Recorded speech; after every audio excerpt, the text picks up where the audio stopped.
অগণতান্ত্রিক সরকার মিডিয়াকে চাপে রাখতে চায় আমির খসরু।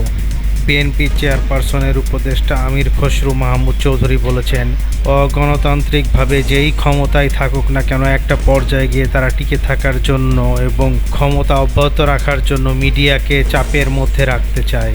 এটা আমাদের স্বীকার করতেই হবে। তিনি আরও বলেন, সুতরাং আমাদের ঐক্য হতে হবে গণতন্ত্রের পক্ষে। আমাদের ঐক্য হতে হবে গণতান্ত্রিক সংবিধান ও রাজনৈতিক অধিকার ফিরে পাওয়ার জন্য। মিডিয়ার স্বাধীনতার কোনো বিকল্প নেই। কোনো রকম বক্তব্য কিংবা তথাকথিত সংস্কার এই দেশে গণতান্ত্রিক শাসন নিশ্চিত করতে পারবে না। আরও বলেন, সরকার হতে হবে মানুষের কাছে দায়বদ্ধ, জবাবদিহিতামূলক।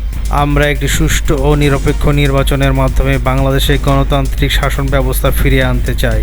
গণতান্ত্রিক অর্ডার যত দ্রুত সম্ভব ফিরিয়ে আনতে হবে। মিডিয়ার সহযোগিতা, জনগণের ঐক্যবদ্ধ প্রচেষ্টায় আমরা সেই লক্ষ্যে পৌঁছাতে পারি। এটাই আমাদের জন্য সার্বিক লাভজনক হবে। বাংলাদেশে যতদিন গণতন্ত্র আপনি পুনঃপ্রবর্তন করতে পারবেন না, মিডিয়া তার ভূমিকা সঠিকভাবে পালন করতে পারবে না।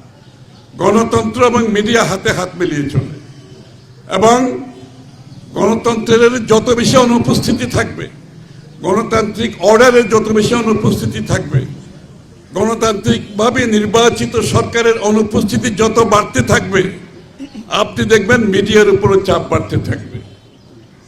এটা আমাদেরকে বুঝতে হবে।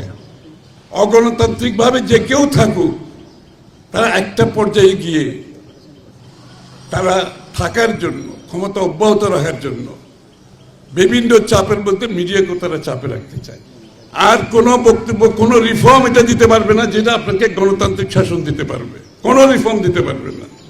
Reform only works when you have a democratic order in the country. Reform কাজ করবে না আদারওয়াইজ। মানুষের কাছে দায়বদ্ধ সরকার হতে হবে, জবাবদিহি সরকার হতে হবে, যারা বারবার জনগণের দিকে তাকাতে হবে, জনগণের কাছে যেতে হবে। সেইটাই হচ্ছে জবাবদিহিতার মাধ্যমে মিডিয়ার ভূমিকা অনেক বেশি, এবং মিডিয়ার কাজ হচ্ছে জবাবদিহিতার আওতায় আনা।